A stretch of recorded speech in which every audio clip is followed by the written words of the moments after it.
This is a heartbreaking case. A Georgia father who left his 22-month-old son in a hot car last week. The boy died, and now Justin Harris has been charged with murder. ABC's Steve Osunsami is covering the case from Atlanta. Good morning, Steve. Good morning, George. The father's office is just a few blocks from here. When he realized his son had been sitting in the back seat all day, he pulled into this shopping center. Witnesses say he screamed for help, but it was too late. The family here grieving this morning says what happened to 22-month-old Cooper Harris was an honest and tragic mistake. On Wednesday, the boy's father, 33-year-old Justin Ross Harris, buckled his son into a car seat in their mini SUV and then headed to his job as a web developer at a Home Depot corporate office just outside Atlanta. It was 7 hours later, as Harris was leaving for the night, when he noticed his son still in the back seat. He says he had forgotten to drop the child off at daycare that morning and says he immediately pulled into this shopping center. Witnesses say he rushed to try and save his son. He kept saying, "What have I done? What have I done?" Laid him on the ground, started doing CPR, trying to resuscitate him. Apparently the child wasn't responding. The young child had remained in the hot car for several hours on a 90-degree day. After searching his office, police arrested the grieving father and charged him with felony murder and child endangerment. He has pleaded not guilty. Until we more or less run out a lot of the information that we are having to track down, right now, these charges will stand. The father's arrest is causing outrage, some agreeing with police and shocked at what happened, but many saying the father has suffered enough.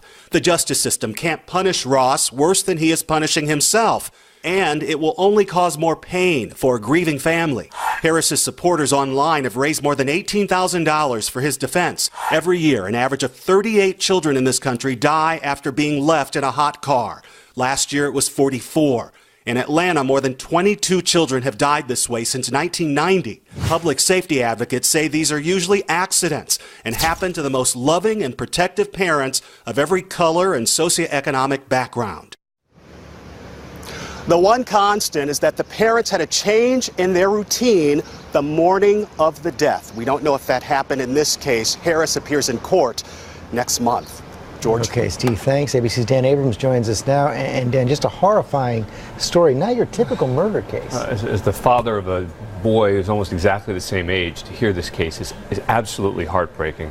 It's not at all a typical murder case. First of all, the charge is what's called felony murder, meaning they have charged him with cruelty to a child, and because there was a death as a result of that felony, they can charge him with what is called felony murder. But I have to tell you, the way that the police are talking here, making comments about, there's more to the story here than people know. One 34-year-old vet involved in this case said this case shocks the conscience. That kind of language suggests that they think there's something else to the story. So they may not believe it was an accident, but how do you prove that?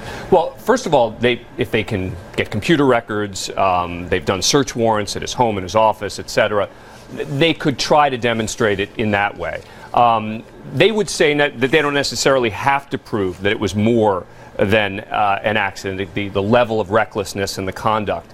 But again, I don't think they would have charged him with this crime. I would hope they wouldn't charge him with this crime unless they thought there was something more here than an accident. But to be clear, even if it was an accident, he still could be charged with felony murder? In theory, yeah. I mean, the level of recklessness could be so great such that you could have a felony, an underlying felony, where there could be felony murder. But again, this goes to the discretion of the authorities here, and you've got to hope that if they in the end believe that this was a mistake, just a horrible mistake, that they wouldn't charge him with murder. Okay, Dan Abrams, thanks very much.